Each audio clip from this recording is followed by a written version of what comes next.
Take your front seat. The runway lights are up and the room is buzzing. Welcome to Brand Runway, where fempreneurs, coaches and visionaries transform from hidden gem to high-end influence. I'm Jenni Parker-Brown, your front row guide to creating your own unforgettable brand presence. Each episode delivers the exact tools and brand direction to make you shine. From magnetic messaging to client attraction systems that feel as natural and delicious as a designer jacket. Whether I'm sharing backstage insights from my own journey or featuring conversations with brilliant innovators, you'll leave knowing exactly how to showcase your unique brilliance to attract your ideal customers. Because a luxury level brand presence shouldn't be exclusive. It should be accessible to every helping professional ready to step into your spotlight. Ladies, you've come to the right place. It's your time. And the champagne's on me. The runway lights are indeed up, and you have grabbed yourself a front row seat at Brand Runway special cover feature episode for the September issue. Today, you are going to learn the world-class truth that no one talks about, and it could completely shatter everything that you think you know about success.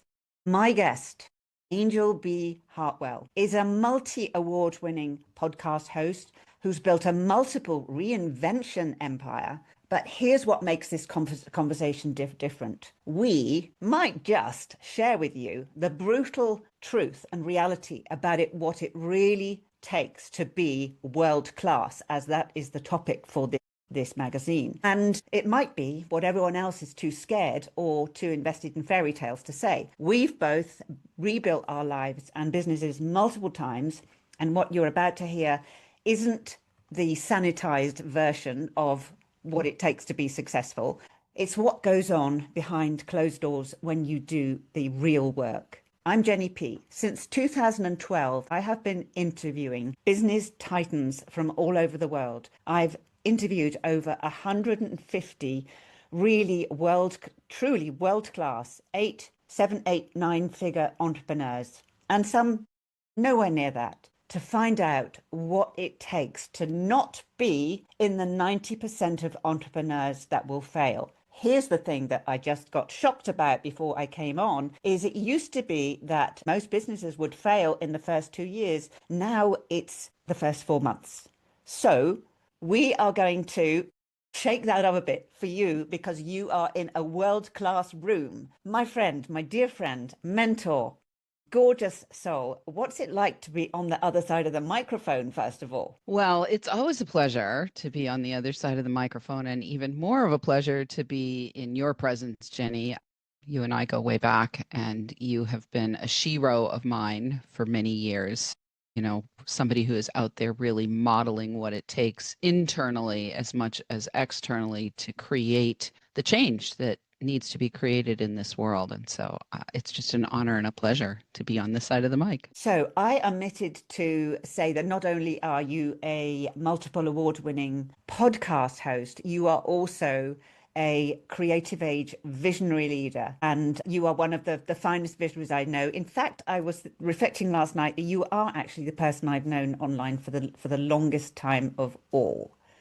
And let's go into this whole reinvention thing, because you've been an empress of reinvention. How do you know when it's time to reinvent versus optimize? What a question. Well, for me, the work is really about staying in connection with my source of inspiration. And when it's time to reinvent, it's really clear that death is calling. So I've been trained in the shamanic tradition of the Inca people and also of the Toltec people. And one of the things my original teacher taught me was to remember that death is always stalking us, right? And so when I make death my informer, when I invite death to guide me, death will show up and show me in a variety of ways when the energy just isn't there anymore. And generally for me, the first inkling is I start to feel frustrated. If I start to feel frustrated, if I am looking at something that I'm doing and it's not moving in the direction that it needs to move, and it doesn't have to move fast, although fast is good. I actually prefer efficiency. Let me put it that way. Fast and slow are both good. But when it starts to get sluggish, like there's drag on whatever it is I'm trying to create, and I start to feel that friction and that frustration, that's usually the first indicator that something needs to change. Either I need to, look at what I'm doing and discern if I'm complete with it, or if I need to look at what I'm doing and discern whether my ego has taken over and I have lost my connection to my source. When it comes to making the decision to kill something versus, scale it, grow it, for me, it's a very personal, very divinely guided experience. And ideally, I am growing and learning in my ability to get the messages and discern even more clearly, even more um, quickly, so that I don't pancake myself in the process. But sometimes I have done that. I've pancaked myself in the process because I've resisted. I've resisted the calling to create the change. I've resisted the informing guidance of death saying, this is done. This is done. It's time for you to move on. You've done what you needed to do here. And so, for example, I'll use the first podcast I ever created, which was called the Men on Purpose podcast. And that podcast was created out of a life rupture of another sort that killed my business that you knew me through, the Empowered Messenger brand. I had the Empowered Messenger brand. That brand died in 2016, 2017 timeframe as a result of a life rupture in my personal life, but also because the brand was done. It was just done. And out of that kind of rebirthed this new brand that was meant to serve executive men. My old brand was mostly women I served. This new brand emerged to serve executive men, and my first podcast came. And that podcast, I did 163 episodes of that. And when I started Wickedly Smart Women, and they were running concurrent with one another, Wickedly Smart Women started to take off even more than Men on Purpose did. And it just became clear that I was ready to be done with Men on Purpose. I was actually ready to go on a hiatus. That was the decision I made with that particular show. And 3 months later, I was at an event, and this guy started talking in the after event circle that we had. And he was like, I just want to help men. I just want to help them be on purpose. And he was another podcast host, but he was a paid host of another show, and he didn't have creative control. And all of a sudden, the idea came into my mind. The divine gave me the inspiration. I wonder if he'd be interested in buying this show. So I was actually the first podcaster to sell a podcast, the first independent podcaster. Like, I'm not Joe Rogan. I didn't, get bought by Spotify, but I was the first independent podcaster that I know of that has sold a podcast. And that was a really powerful, transition where I got the message. I took action on it right away. We did the deal. I went through the whole process, and I didn't kill that brand, but I was done with it, and it was time for somebody else to scale it. I love the expression that you used in your feature in the magazine. It was a time when we both didn't look good on paper because we both suffered some major financial setbacks. In fact, when I came into Money, Magic and Miracles, that's when some of the sparks kind of reignited, and the energy that you brought to the group. There was such a spirit of death and burning. I think we even did a burning ritual. But just asking you if you would agree this, a time not to fear when everything falls apart, like so many people just trying to keep it all together with their business, with their personal life, trying to keep it all together, when sometimes the best thing that can happen, as you said, divine timing, divine guidance, is when it all falls apart. Yeah, and one of the things that I want to say about that, Jenni, is it's not about the fear so much, because I think we're going to feel fear anyway. We're going to feel the fear that it's going to come.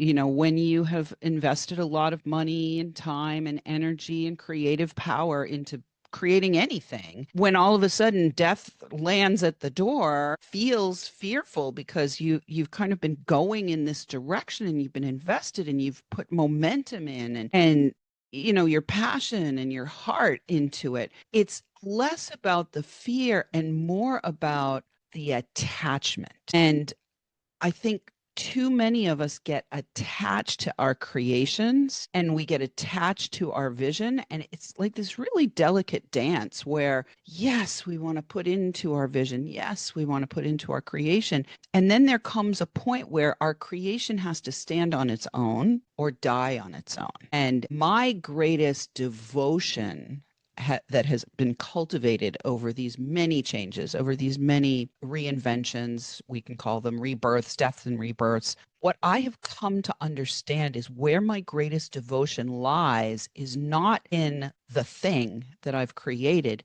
but in my own capacity to create. Like that's where my devotion lies. And so when I tune into that and become aware of my own capacity to create, which doing things like this reminds me sometimes like, oh yeah, I did that. Oh yeah, I did that. Right. When I tune into that devotion, then it becomes much less stressful to let go when it's time to let go. And whether that's a relationship with a family member or an intimate partner or a creative piece of work that you've done or whatever it is, for me, it's really less about, not succumbing to the fear, but noticing you're going to have fear. And that fear is an indicator of attachment to whatever the creation is, to me at least.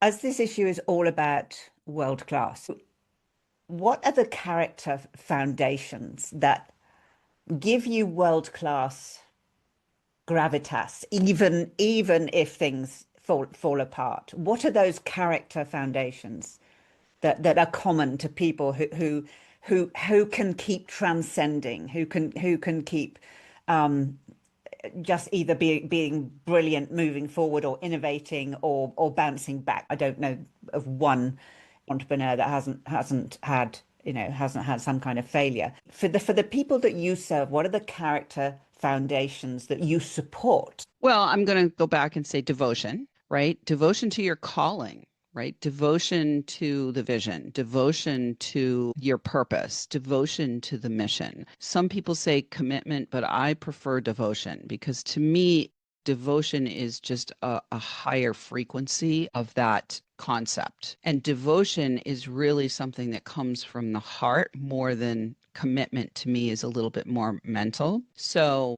I would start with saying devotion, devotion to the calling. And the second thing I would say is, and this is particularly true of all of my clients, is a willingness to say yes and take action, even if it feels painful, even if it feels fearful, even if it feels impossible, even if it looks on paper like, what the heck are you doing? Right? Even if it requires more resources than you think you have.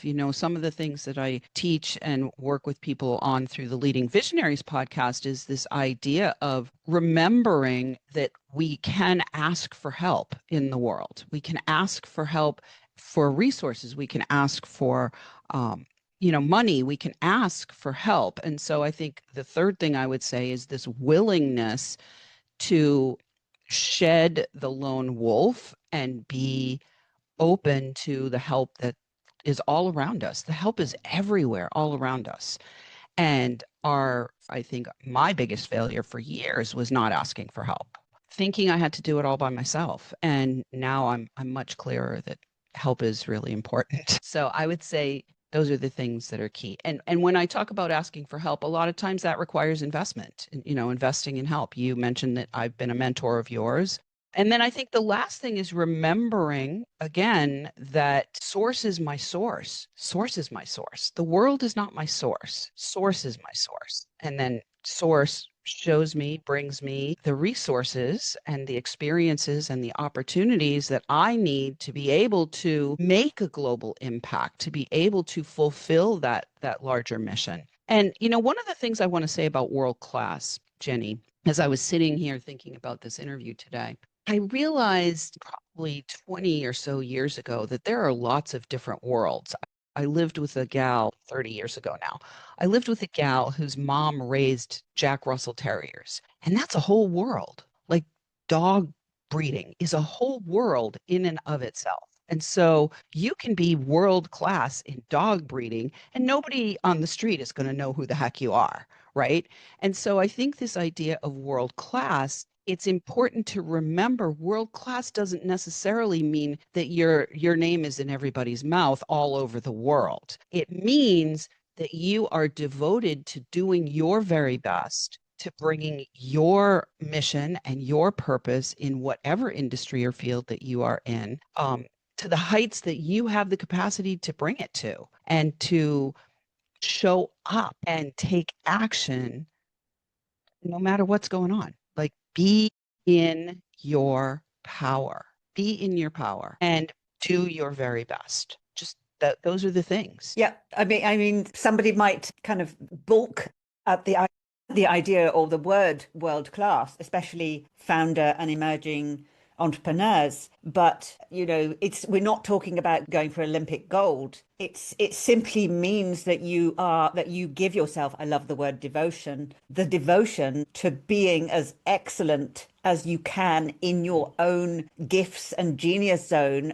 and brilliance. And every single person and every single entrepreneur has those genius gifts and the possibility of being world class in them. That's the difference. It's identifying, knowing what your vocational calling is, to start, to devote to become world class simply by being it, by doing it, by spending years practicing it, because it takes years of practice. So I'm so glad you brought that up, because otherwise it sounds as if we are putting these 6, 7, 8, 9 figure leaders on a pedestal and saying this is what you have to aspire to, which is not what we're talking about at all. And I know that this is a topic that's very close to your heart with your work, because before it was the Empowered Messenger, now it's the Wealthy Life Mentor. What does that mean for you, a wealthy life? Right. So, a wealthy life for me, we have to start by defining wealth. And we talked about it in the article, but the wealth for me is the sum total of all of the resources that we have available to us to create our life. And I use the mnemonic device thief, THIEF, to describe those resources, because most of the time, most of us are stealing from ourselves in one or more of these areas. So the T is time, the H is health. The I is imagination, which is a combination of our intellect and our intuition. It's the marriage of the two. The E is the ecosystem of exchange, and this is where we actually exchange the money, is in the E. But the ecosystem of exchange is more than just the money exchange. It's also the social capital. Like, you and I wouldn't be here if you and I had not cultivated years and years of relationship with one another. Yes, there's been some money exchange, but our relationship goes way deeper than the token amount of money that was exchanged in the process of working together. And then the F is fun with our fellow travelers and our friends and our family. And, I discovered these myself when I became clear that I had, almost wrecked my health, like how important my health was, right? I was stealing from myself in that area. And so when I work with my clients now, we start with that foundational place of looking at all of the resources that they actually have available to them and discovering where they're stealing from themselves, so that we can make the conscious changes to be able to create a wealthy life by design, which is entirely unique to them, to me, to you. Our individual wealthy life by design is entirely unique to whoever I'm working with in terms of my clients. And many, many times when we are working together, my clients are either called to step into their calling and start their own entrepreneurial adventure, or they already are in an entrepreneurial adventure, but they have entered it from a place where they were still stealing from themselves in some way. I've seen so many people in this industry come in and have great ideas and be on fire. And they're so on fire that they burn themselves out and crash and they never come back. And so it's really important to have that awareness of all of these resources are together make up a wealthy life by design. You can't have the money and not have your health and be wealthy. You can't have the money and ignore your friends, family, and fellow travelers on the path and be like steamrollering over everybody and be wealthy and have a wealthy life. So that's kind of the base definition of what I see a wealthy life by design is. That joins my ideas about the whole multi-figure stereotype. It's just one aspiration of being an entrepreneur, just one. Mhm. And I know it's one that so many people start up businesses for, to have more money and access, meet more resources. But nevertheless, you described it beautifully, the whole panoply of aspects that go up to make a wealthy life. So, which means that we can actually, in our own uniqueness, radiate world classness even before our bank accounts qualify, even if we don't look good on paper.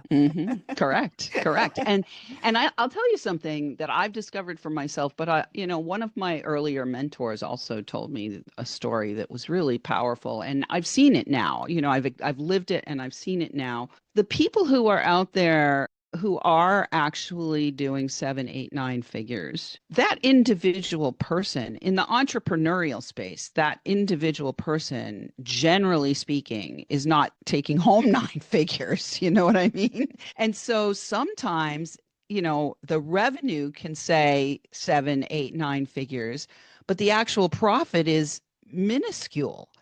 And so there's all this efforting and all this spending and all of this investing going out. I talked to somebody yesterday, and she's doing $30,000 a month and she's burning $25,000 a month. And it's not sustainable because it's just simply not sustainable in the long term. And so one of my mentors told me a story about he knew these people who had a trucking company. And when they had their trucking company, they had one truck and they were, making mid 6 figures with their trucking company. And then all of a sudden they decided to scale and they expanded and they got 10 trucks and they're making multi 7 figures. He was like, how was this for you? And they were like, boy, we really wish we could go back to the one truck because it can complexify so much.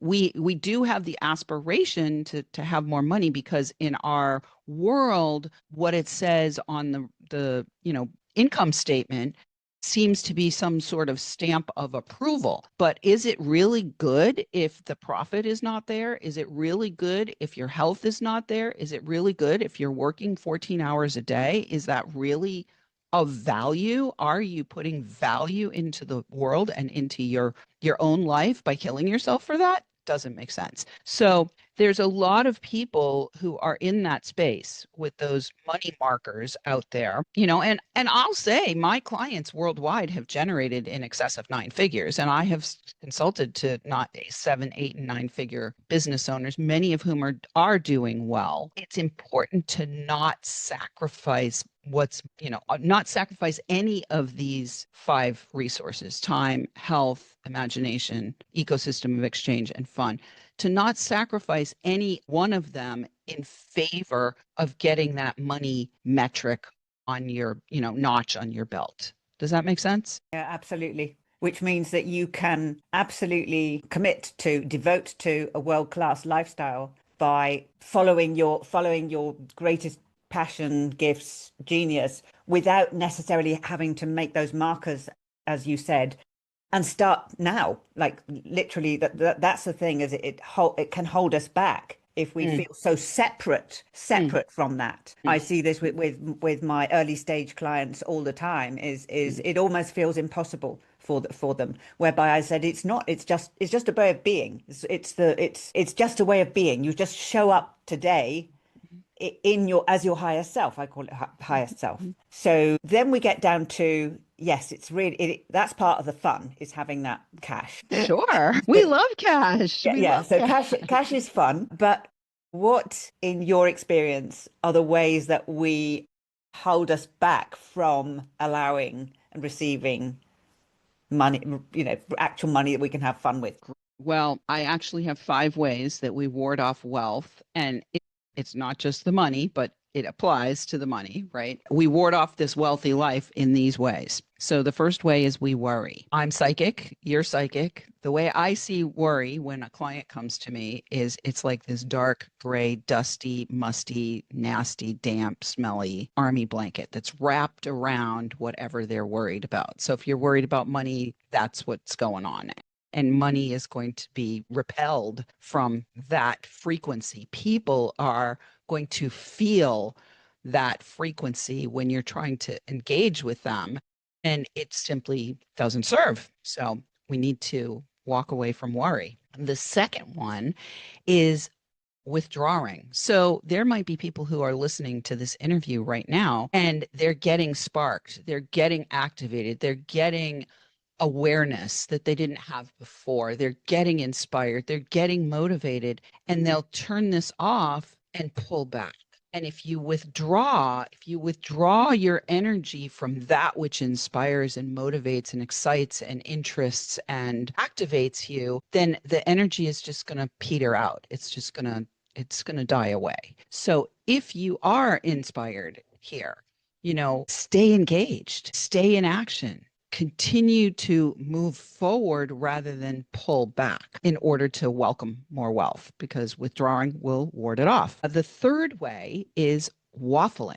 Waffling is being unable to make a decision. So a great example is you're at a live event. You're there because you're wanting to invest in your business. The person on the stage makes this $10,000 offer and it's break time and you go to the bathroom and your girlfriend texts you and says, "Oh my God, that cruise to the Mediterranean that we were talking about, it's down $10,000 now." And now it's like cruise ship, entrepreneurship, cruise ship, entrepreneurship. And you're waffling and waffling. And by the time you come to any kind of decision, both ships have sailed. So waffling is that inability to make a decision, and it will be warding off your wealth and your wealthy life. So I'll stop there. There's 2 more because I want to take a breath and see if there's any questions you have about those 3. Okay, so the fourth one is whining. Whining happens often over wine with others. And what ends up happening when we're whining is that we are focusing our energy and our power on what's wrong. And when we whine over wine, we're lowering our consciousness, and we whine over wine with others, they are colluding with us in our sad story, in our story of woe. And so whining over wine is definitely going to be warding off wealth. And there is a place for you to bring the challenges. That place is with your consultant or your coach. That is where you absolutely want to bring your challenges. It's not whining if you're going for a solution. It's whining when all you want to do is have an audience of commiserators and colluders in your story of woe. And then the last one that we do to ward off wealth is waiting on. And waiting on can look like 2 different things. Number one, it can look like waiting on the handsome prince to come along and rescue you, which for most women, we have that, culturally, that fairy tale in our mind that someday some wealthy man is going to come along and sweep us off our feet and put us in some tower somewhere and, shower us with diamonds and furs and whatever, all the things, right? So waiting on that, like it's going to be a long wait, let me tell you, and probably unfulfilled. The other way we wait on is when, and I see this all the time, I did it myself. It was like one of the hardest things for me to break. And, one of the most detrimental patterns for me was being in a group of other entrepreneurial people and waiting on them like I was Cinderella. Like I was in, we were paying a mentor.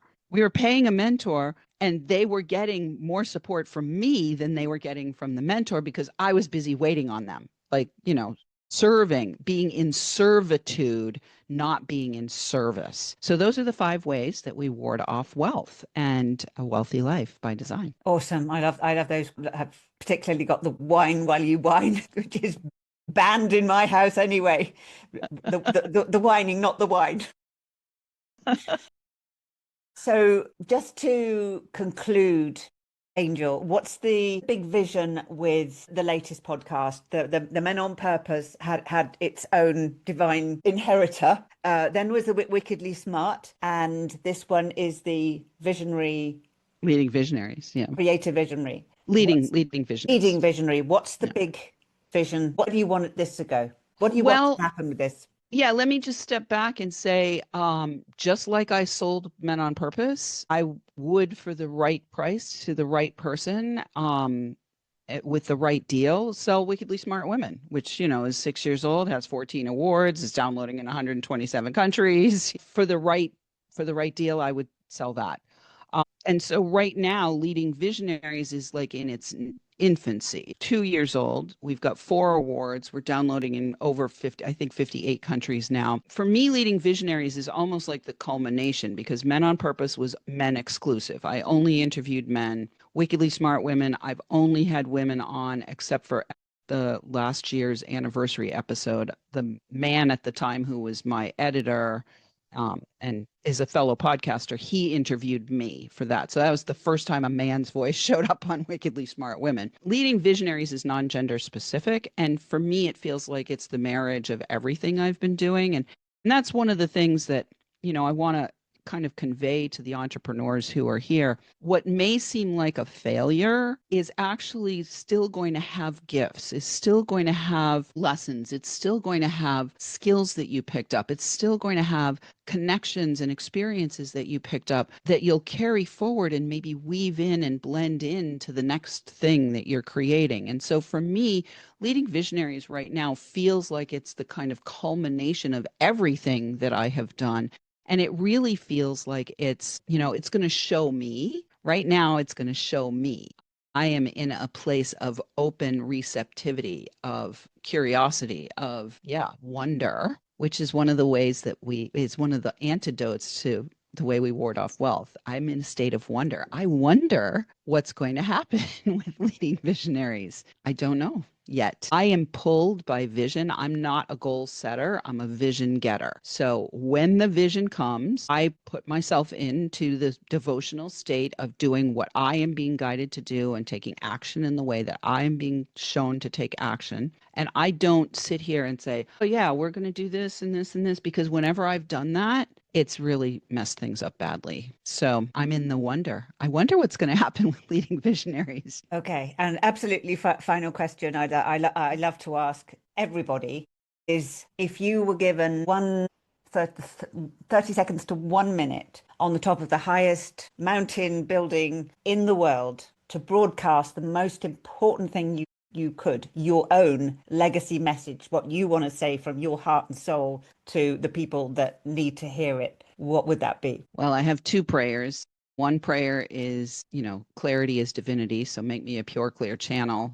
And that's really a personal prayer. But if I wanted to transmit to everyone, my second prayer is never let me lose my sense of awe and wonder. And so I think that's what I would want to transmit. Beautiful. Okay. Thank you so much for this fascinating and real and inspiring, I hope, conversation. So what I want to invite our listeners and watchers to do is to know that with Brand Runway, you can get close to world-class leaders and experts. That's the whole point of the platform, is to put you on the runway and for you to be able to learn from truly the most inspiring and visionary and successful entrepreneurs that are doing such amazing work in the world today. So follow the links below, and we can't wait for you to put the spotlights on you. I know Angel puts the spotlight on lots of visionary leaders. So thank you, Angel, and we will have another conversation very, very soon. Bye-bye. Thank you. Lights down. That's a wrap on today's Brand Runway collection.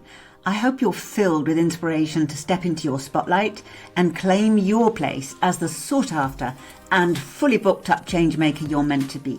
Remember, your gifts and the value you bring to the world are pure gold. They deserve the perfect showcase. for all the tools and resources we discussed today, including the latest edition of Brand Runway magazine and how to take the next step, your VIP access awaits in the show notes below. This is your moment to shine brilliantly. And until our next showing, this is Jenni Parker Brand reminding you that every day is your runway. Bye-bye.